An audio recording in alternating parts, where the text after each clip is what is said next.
Today, we're going to draw one of the most iconic characters in the world, Hello Kitty, step by step.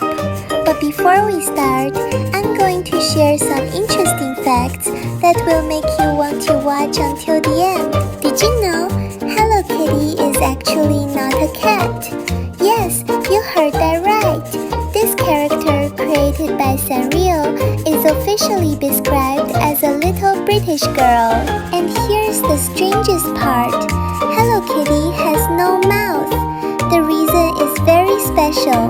She was designed so that anyone watching her can project their own emotions onto her. So if you're happy, she feels happy. If you're sad, she feels sad too. Another surprising fact.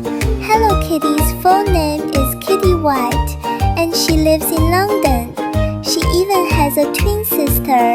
Now that you've learned these amazing facts, let's start drawing this legendary character step by step.